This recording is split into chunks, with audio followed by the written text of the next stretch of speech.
Hi everyone, it's Danny Schur, composer, producer, writer. Welcome to If I'd Won an Oscar, na-dee-da-dee-da-dee-da-dee-da-dee-da-dee.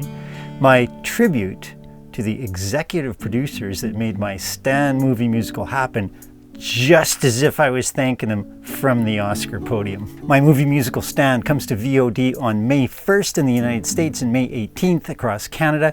You can watch it wherever fine VOD can be found. The 2021 Oscars are just around the corner, and unfortunately Stan didn't get nominated, but we were totally in the game, especially with Lisa Bell's rendition of the title track, Stand. Have drawn my line in the sand, and this is where I stand.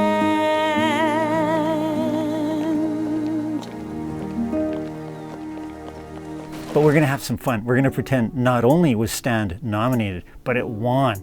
And I would have said something of this sort from the podium, thanking the executive producers that made the movie happen. But as an added bonus for you, I'm going to define what an executive producer is, what they do, and how it differs between studio films and independent films like Stand. So what the heck is an executive producer, and how does that differ from producer? If you're making a studio film, the executive producer is usually an executive of the studio who has a CEO type of role, very supervisory, not involved with daily production, but they are at the top of the producer pyramid. Executive producers at a studio level hire the producers. But in the indie world, the role of the executive producer is largely as financier. The producer, in this case a writer, producer, composer, brings on as few or as many executive producers as are required to get the thing done. So you've heard the term angel investor. That term comes from the fact that certain investors' reward will only come in heaven, because there's not much money to be made. So first and foremost among those friends and angel investors that I would have thanked from the Oscar podium is my long-term friend, Terry Chalka. Terry's a guy I literally have known since I was first able to walk. In fact, visiting his family on the farm in my hometown of Ethelbert, Manitoba is one of my first memories. And Terry said to me one time, "What's the sense of having money if you can't help your friends?"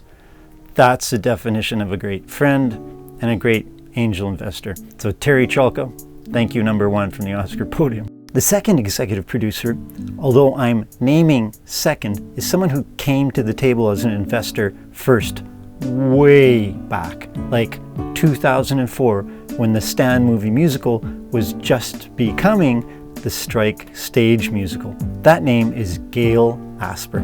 Gail is a proud Winnipegger, a philanthropist of renown across Canada and internationally. And it was Gail that I first approached for investment in what was then just a stage musical, Strike, way back in 2004.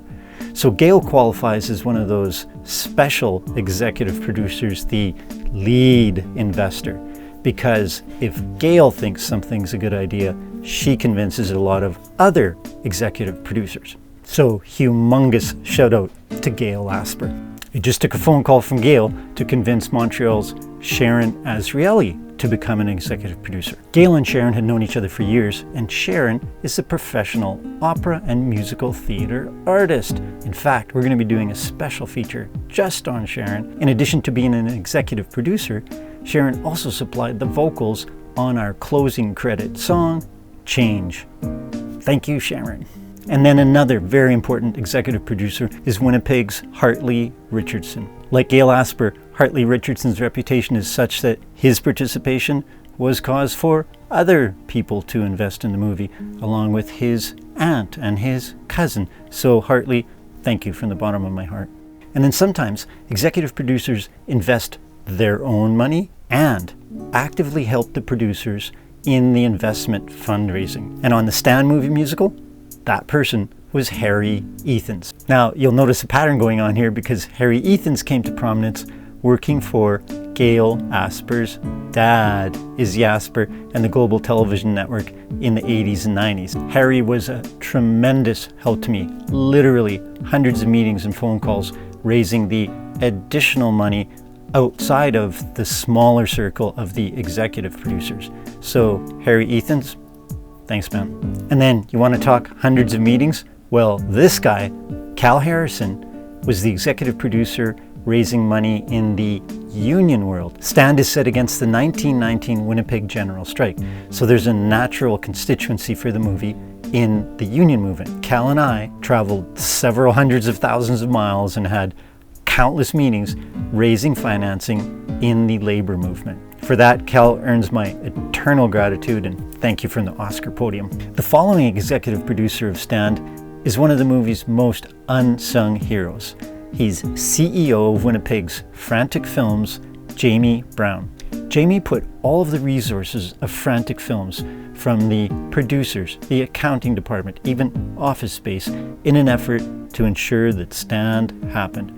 For that, Jamie, thanks from the bottom of my heart. Our final executive producer, director, Robert Adatui. Robert was heavily involved in the financing aspect of the film, and for that earns his executive producer role. Thanks, Robert. So a huge thank you to all of the executive producers and indeed all of the investors of the Stand movie musical. Oscar or no, we did it. If you dig this kind of content, please subscribe to our channel, hit the notification button, like this video. You can also get all of the music for the Stand movie musical on iTunes. Thanks, see you again.